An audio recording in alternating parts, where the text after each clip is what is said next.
ओम शांति। आज का विषय है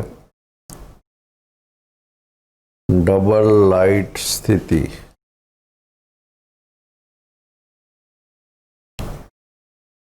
ये तो हम सभी जानते हैं कि हम सब आत्माएं इस 5 तत्वों के शरीर को धारण करके सृष्टि रंगमंच पर पाठ बजा रहे हैं। ये भी हम अच्छी तरह से जानते हैं कि हम इस सृष्टि चक्र काल चक्र के अनुसार पाठ बजाते बजाते अब हम कलयुग के अंत में पहुंच गए हैं। अब हम ये भी जानते हैं कि पाठ बजाते बजाते हम आत्मा की स्थिति उसके अंदर परिवर्तन आया है। डबल लाइट का भाव ये है कि वैसे तो हम आत्माएं, सभी आत्माएं ज्योति स्वरूप हैं। हमारा आदि अनादि स्वरूप शुद्ध और शांत है और लाइट है। हम आत्मा ज्योति स्वरूप है, लाइट है आत्मा। मगर डबल लाइट का भाव क्या है? डबल लाइट का भाव ये है कि जो आत्मा में पुनर्जन्म लेते लेते और ख़ास तौर पर द्वापर से लेकर के जो विकारों के प्रभाव में आकर के आत्मा में जो प्रभाव हुआ है विकारों का, उससे आत्मा के अंदर जो परिवर्तन आया है, जो सतो प्रधान आत्मा फिर सतो रजो से तमो में पहुंच गई, तो वो जो आत्मा के अंदर प्रभाव है, आत्मा के अंदर जिसे विकर्मों का बोझा भी कहते हैं, विकर्मों का खाता भी कहते हैं, भक्ति में पाप की गठरी कहते हैं, तो वो आत्मा के अंदर जैसे बोझ है, वो बोझ प्यारा बाबा भी कहता है मुरली में कि आप बच्चों को 2 काम करने हैं। एक तो अनेक जन्मों का जो सूक्ष्म हिसाब किताब है उसको ख़त्म करना है, और दूसरा अनेक जन्मों की प्रारब्ध जमा करनी, आने वाले अनेक जन्मों की। तो डबल लाइट का भाव ये है कि हम हैं तो आत्मा ज्योति स्वरूप लाइट है एकदम। आत्मा अपने आदि अनादि स्वरूप में कितनी लाइट है, आप देखो चमकता है अजब सितारा, कहते भी है ना भक्ति में चमकता है अजब सितारा। आत्मा को जब दिखाते भी आप देखेंगे, जब चित्र में भी दिखाएंगे ना, तो सफ़ेद चमकता हुआ सितारा दिखाते हैं आत्मा को। तो आत्मा है ही लाइट वास्तव में, मगर जो प्रभाव पड़ गया हुआ है पुनर्जन्म लेते लेते, अब उसको ठीक करना है।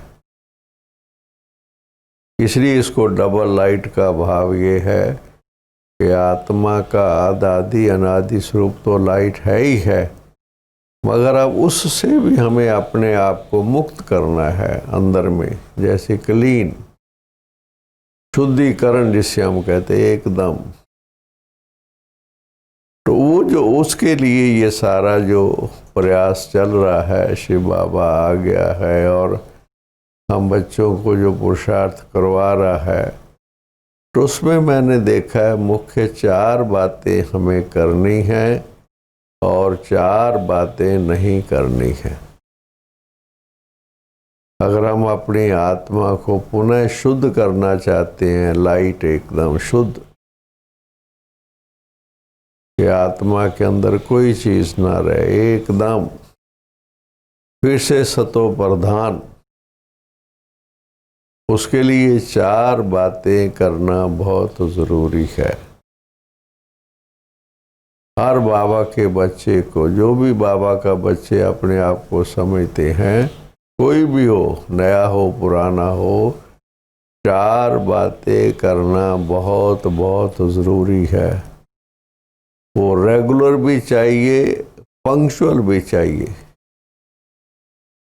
तभी वो प्राप्ति हो सकती है, तभी वो जो शुद्धिकरण की स्टेज आ सकती है।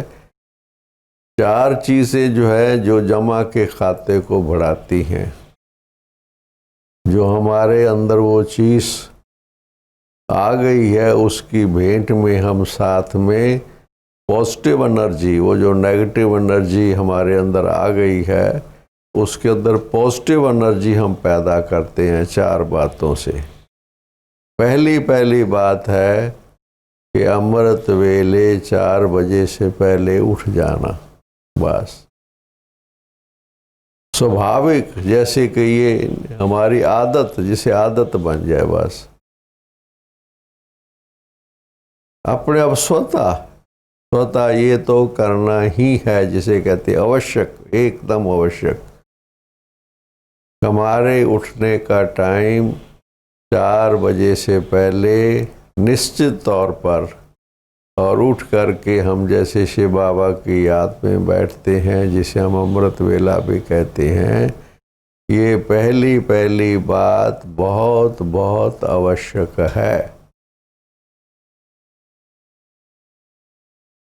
हाँ, इसकी फिर आगे गहराई है कि हमें बैठ करके फिर बैठने की विधि पूर्वक बैठना है, ताकि हमें जो शक्ति मिलनी चाहिए बाबा से, वो शक्ति का अनुभव हम करें। मगर पहली बात तो उठने की है। आदत बन जाए एकदम, निद्रा जीत अपने आप बन जाएंगे। 1 मास तक भी अगर कोई भाई या बहन बिल्कुल 4 बजे लगातार 1 मास उठ जाए, तो उसको आदत बन जाएगी, फिर कुछ दिक्कत नहीं आएगी। ये जो कठिनाई आती है, कभी नींद आ जाती है, सुस्ती आ जाती है, नहीं, ये आ ही नहीं सकेगी, ख़त्म हो जाएगा संस्कार। तो पहली बात ये है। दूसरी बात ये है कि 8 बजे तक,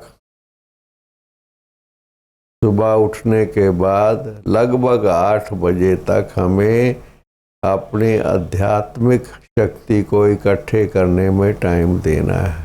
अध्ययन में, चाहे उसमें मनन चिंतन करें, चाहे उसे पढ़ें, चाहे लिखें, चाहे सुने, चाहे सुनाएं, कोई भी विधि हो, हमें अपने, जिसे हम बाबा की मुरली कह रहे हैं, अव्यक्त वाणियाँ हैं, कोई भी चीज़ें, अगर हम किसी वक्त क्लास में नहीं आ सकते, अच्छा सफ़र में हैं, कोई बात नहीं, कोई भी कारण है, किसी की ड्यूटी है, कोई कारण भी है कि उस संगठन में आके बैठ करके नहीं अध्ययन कर सकता, कोई बात नहीं।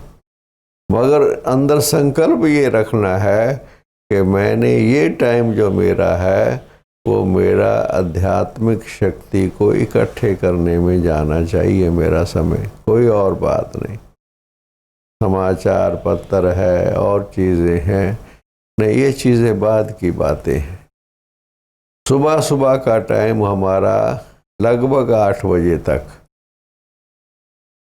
जो बाबा के महावाक्य सुने उसको रिवाइज करें, उसकी तरफ ध्यान देवें, उसको अपने मेमोरी बॉक्स में डालें, याद करें, किसी को सुनाएं बेशक। तो ये दूसरी बात ही हमारी पक्की होनी चाहिए। तीसरी बात कि हमें अपने अन्न का बहुत परहेज करना है। अन्न हमारा शुद्ध भी हो, सात्विक हो, सात्विक भी हो और योगी के हाथ का बना हुआ हो। ज़्यादातर हमें इस बात की ओर भी बहुत ध्यान देना चाहिए, जितना संभव हो सके हमारा भोजन भी, भोजन बनाने वाला भी आत्मा से बाबा की याद में रह करके, अपने स्वरूप और स्वधर्म में रह करके बाबा के भोजन को, जो हमने भोजन स्वीकार करना है, भले खुद बनाए, कोई और बनाता है तो अच्छी बात है, मगर भोजन भी हमारा शुद्ध भी हो, सात्विक भी हो और योगी के हाथ का बना हुआ हो। और प्यारा बाबा तो ये भी कहता है कि बच्चे उसको भोग लगा करके उस भोजन को स्वीकार करो। अच्छा, अगर हम बैठ करके भोग नहीं बाबा को लगा सकते, टाइम नहीं है, ये कई बातें हैं, अच्छा चलो ठीक है, पर जब हमारे सामने वो भोजन आए तो खाने से पहले हम अपनी उस बहुत ही एक अच्छी स्थिति में मन को बना करके, जैसे बाबा की याद में, बाबा को अर्पण करके, बाबा को स्वीकार करके, संकल्प से हम बाबा का भोजन तब स्वीकार करें। तीसरी बात, ये बहुत बहुत आवश्यक है, हो सके तो भोजन के समय पर अगर बातचीत कम की जाए, कम से कम, तो बहुत फ़ायदा दे सकता है कि जब भोजन कर रहे हों, ताकि उस स्थिति में रह करके भोजन किया जाए तो भी आत्मा को शक्ति देगा। भोजन भी जैसा अन्न होगा तो वैसा मन बनेगा, तो हमारी मन की स्थिति बहुत अच्छी रहेगी, थॉट सिस्टम हमारे अच्छे रहेंगे। और चौथी बात लास्ट की ये है कि रोज़ सोने से पहले कम से कम 1 घंटा हम सुबह शाम योग में बैठते हैं, वो तो अलग बात है, अच्छी बात है, मगर लास्ट में 1 घंटा लगभग, जब सोने का टाइम हमारा जो भी फिक्स है, हमारा 10 है, 10:30 है, 9:30 है, जो भी जिसका टाइम जो अपनी दिनचर्या के अनुसार जिसने फिक्स किया हुआ है, 1 घंटा पहले हमें बहुत ध्यान देना चाहिए।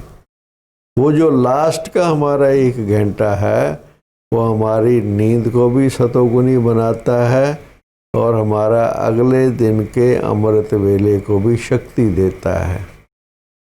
बहुत इम्पोर्टेंट बात है। उसमें बेशक हम कुछ जो वाणी को रिवाइज करें, अगले दिन की मुरली अगर है हमारे पास उसका अध्ययन करें। अच्छा, अपने डेली चार्ट के बारे में बाबा को अपना चार्ट लिख करके देवें, कुछ कोई भी विधि अपनाएं, मगर उस 1 घंटे में कोई भी कारोबार की बातें जो है, कारोबार की बातें या और कोई भी किसी किस्म की बातचीत से अवॉइड करें। जितना वाणी में कम हो सके, कम से कम, जैसे वो टाइप भी हमारा, जैसे शांति में, मौन का भाव, ये नहीं कोई बात नहीं करनी है, मगर कम से कम, जैसे अंदर में संकल्प रखना, हमने संकल्प रखना है कि ये मेरा टाइम जो है, ये मेरा बाबा की याद में है। हमने इस 1 घंटे को, संकल्प शक्ति को बहुत पावरफुल बनाना है, क्योंकि अंत मते सो गते भी कहते हैं ना। तो ये 1 घंटा जो है, तो ये 4 बातें जो है बहुत ध्यान देने के योग्य हैं। नियमित रूप से एक अमृत वेला, 8 बजे तक अध्ययन की स्टेज, फिर जितना समय हम भोजन स्वीकार करते हैं अन्न का, वो अन्न का सात्विक भी हो, योगी के हाथ का बना हुआ भी हो, और बाबा की याद में रह करके भी भोजन स्वीकार करें। और शाम के समय पर हम अपना बहुत ध्यान रखें, कोई बातचीत ना करें। अब ये 4 बातें करना बहुत ज़रूरी है। अब दूसरा है जो कि हम आत्मा के अंदर जो पहले की गंदगी है उसको तो ठीक करना ही है। जो आत्मा के अंदर जो हमारे स्वभाव, संस्कार, देह भान के कारण, विकारों के कारण बने हुए हैं, उनको ठीक करना एक तो ये काम है। दूसरा 4 बातें और बहुत ज़रूरी है, जो हमारे जो चीज़ और ना आगे बढ़े, जो पहले से आत्मा के अंदर कोई चीज़ है नेगेटिविटी, उसको तो ख़त्म करने के लिए हमें पुरुषार्थ करना ही है। मगर 4 बातें और जो है जिनका ध्यान रखना है, जो हमारी इस चीज़ को बढ़ाती है। जो पहली 4 बातें हमने बताई हैं वो काम करती है, वो आत्मा की पवित्रता की शक्ति को, दिव्यता की शक्ति को बढ़ाती हैं। मगर 4 बातें और हैं जो हमारी शक्ति को कम करती है, डाउन करती है, माइनस करती है। जैसे बाबा कहता है प्लस और माइनस का खाता। किसी के साथ बैठ करके गलत बात का, बीती हुई बात का चिंतन करना, हर चिंतन जिसे कहते हैं। प्यारे बाबा ने मुरली में जो कहा है वो हमारी स्मृति में रहे कि बच्चे पर चिंतन पतन की जड़ है। अच्छा, बाबा ने फिर क्या कहा? बच्चे, किसी का अवगुण चित्त पर रखना पाप है।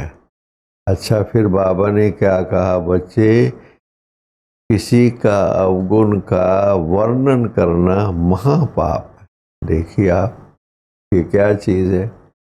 ये हमारी आत्मा की जो स्टेज है उसके अंदर जो वो नेगेटिविटी है उसको बढ़ा देती है। फिर वो एक तरफ हम शुद्धिकरण कर रहे हैं, वो जो बढ़ाने का काम करती है वो ये काम करती है।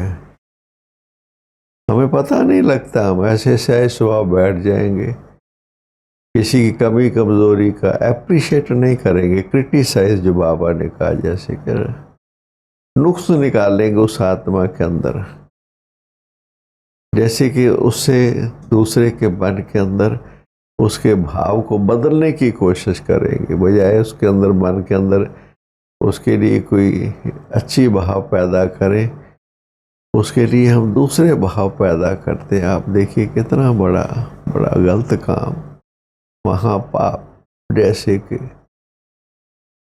अच्छा देखिए, वो बच्चा भी बाबा की संतान है। आप गहराई में जाओ, ये डिसरिस्पेक्ट टू बाबा है।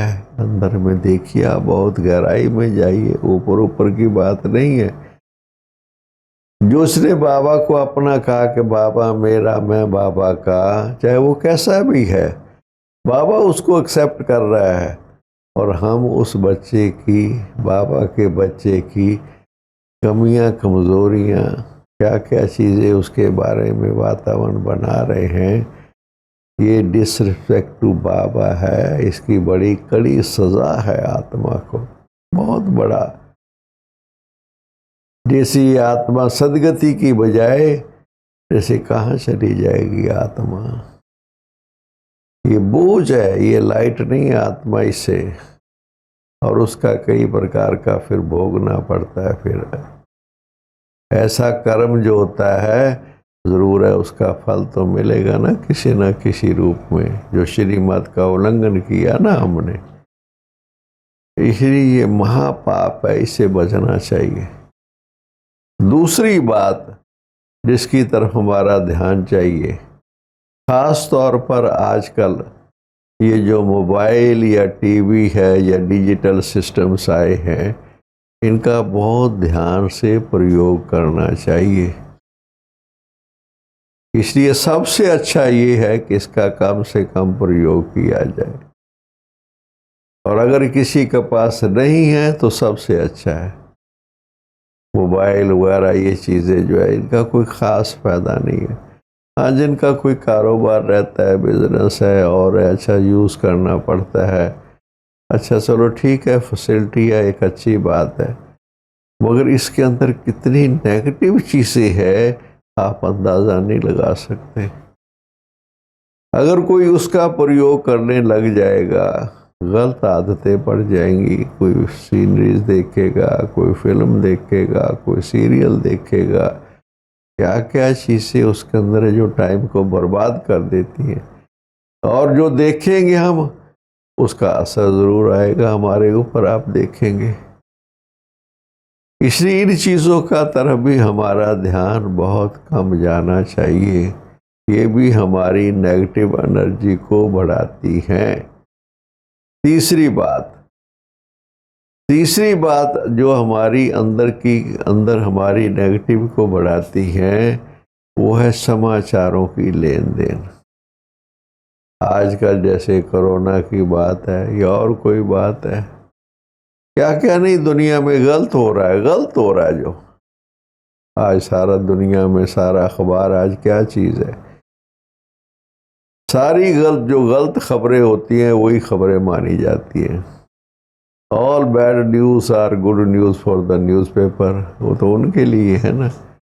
अब ऐसे समाचारों की तीसरी बात ये है कि अंदर में उन चीज़ों का बैठ करके हम लॉ ऑफ अट्रैक्शन के हिसाब से भी आप देखेंगे कि जैसा हम पढ़ते हैं, जैसा हम सुनते हैं, जैसा हम वर्णन करते हैं, उसका प्रभाव आत्मा पर पड़ता है ना अंदर में। वो हमारे कॉन्शियस सब कॉन्शियस में चला जाता है, फिर मेमोरी में चला जाता है, और वही हमारा जो स्वभाव संस्कार बन जाता है। ये तीसरी बात जो हमारी शक्ति को क्षीण कर देती है, बहुत क्षीण करती है।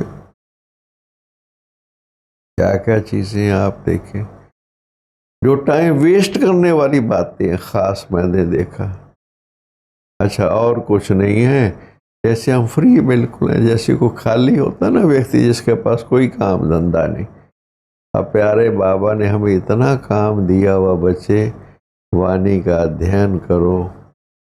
अच्छा, किसी के पास जाके बाबा की बात सुनाओ, शिव बाबा का संदेश दो।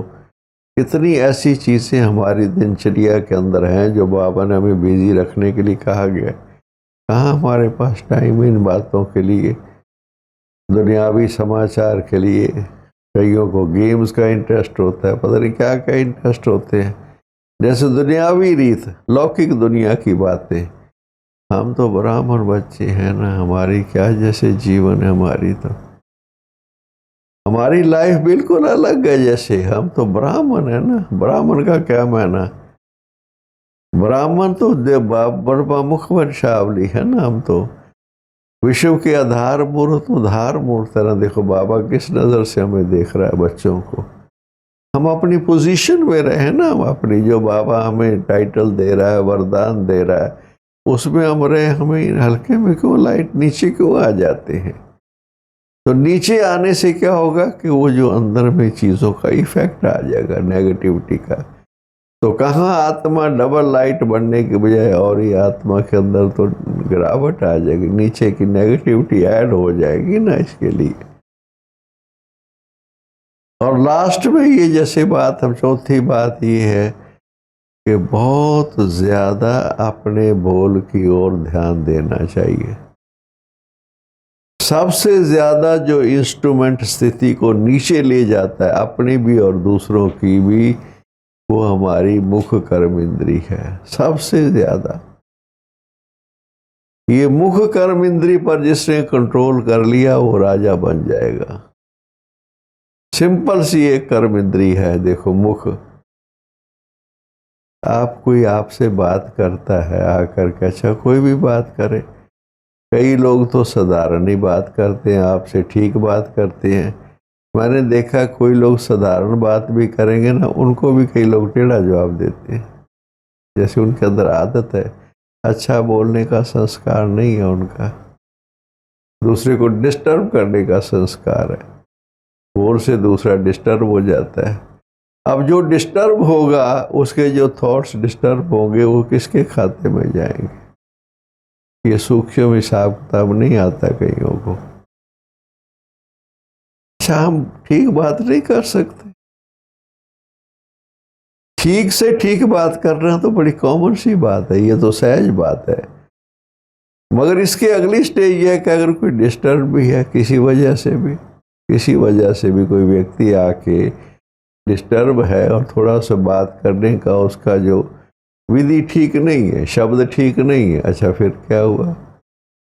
हमें समझ जाना चाहिए कि नहीं, ये थोड़ा सा भी किसी कारण से डिस्टर्ब है। अच्छा, कारण नहीं भी पता लग गया डिस्टर्ब है, तो उस वक्त तो हमारा तो अंदर ये होना चाहिए ना, हम तो सेवाधारी बाबा के बच्चे हैं ना, इसकी भी स्थिति को अच्छा बनाना है ना हमने। तो ये डिस्टर्ब है और मेरी सेवा तो ये है कि इसको ठीक करना है ना। उनके भी भाव को बदल दे भी, किसी भी तरीके से ऐसे शब्द इस्तेमाल करके प्यार के किसी भी तरीके से उसके माहौल को बदल देना, ये सेवा तो हमारी ये है। मगर आमतौर पर देखने में क्या आता है कि थोड़ा डिस्टर्ब होके किसी ने बोला नहीं, हम पहले से जैसे डिस्टर्ब बैठे हुए हैं वैसे देखिए। इसे आप देखिए कितनी आत्मा के ऊपर बोझ चढ़ता है, बोझ, भारीपन। कहाँ डबल लाइट कैसे हम बन सकते हैं? इसलिए अंदर में ये जो चौथी स्टेज खास तौर पर जो वाणी की जो है, वो तो बहुत बड़ी बात है, बहुत बड़ी बात है। और लास्ट में मैं ये कहना चाहूँगा, ऐसे है नहीं है, मैं ऐसा मानता हूँ बहुत कम बच्चे हैं, पर जो यज्ञ का नुकसान करे किसी भी विधि से, उसे नुकसान हो जाए, वो भी आत्मा के ऊपर बोझ चढ़ता है, जाने न जाने। ये बाबा का, भगवान का यज्ञ है, इसमें दान पुण्य का पैसा आकर के बाबा हमारी पालना कर रहा है। कोई भी चीज़ यहाँ पर हमारे बाबा के यज्ञ में आ रही है, जैसे लोग भावना से भेज रहे हैं, श्रद्धा से भेज रहे हैं, तन मन धन पैसा खर्च करके लोग ला रहे हैं। अगर हमें बाबा की इस चीज़ की रिस्पेक्ट नहीं होगी, उसका भी इफेक्ट हमारी आत्मा पर आएगा। हिसाब है ना, सूक्ष्म है। और अगर कोई इस यज्ञ के अंदर नुकसान पहुँचाए, जाने अनजाने, कई से कर्म हो जाते हैं, मैंने जानता हूँ मैं। चाहे कोटों में को तो नहीं मैं कहूँगा, सैकड़ों में कोई ऐसे भी निकल आते हैं जो यज्ञ से, जिसे बाबा भी मुरली में याद करता है, चीज़ उठा के खा लेंगे, चोरी करेंगे, झूठ ठगी करेंगे। अरे देखिए कहाँ आए हैं हम देवता बनने के लिए, सतो प्रधान बनने के लिए। हमारी गति क्या होगी, अंदर में क्या बनेगी, हमारी प्रारब्ध क्या होगी, भविष्य हमारा क्या होगा, अंदर में कभी जैसे अंदर में नहीं आता है। ये कोई देखे ना देखे, यहाँ देखने की बात थोड़ा है। यहाँ पर वास्तव में यहाँ कोई ताले लगाने की बात भी वास्तव में नहीं है। वो तो कई कारणों से भी कुछ इंतज़ाम करना पड़ता है, वो अलग बात है। मगर अपना ही परिवार है, अपने भाई बहनें हैं, बाबा की हैं, जिनको पता है कि ये भगवान का यज्ञ है, शिव बाबा है, माँ धर्मराज बाबा है, तो फिर भी ऐसा कर्म करें, तो ये आत्मा डबल लाइट के बजाय कहाँ पहुँच जाएगी आत्मा? देखिए, आप विचार करो अच्छी तरह से। इसलिए इन चीज़ों को अच्छी तरह समझना है कि डबल लाइट बनने के लिए हमें कुछ करना भी है और कुछ नहीं भी करना है। ओम शांति, ओम शांति, ओम शांति।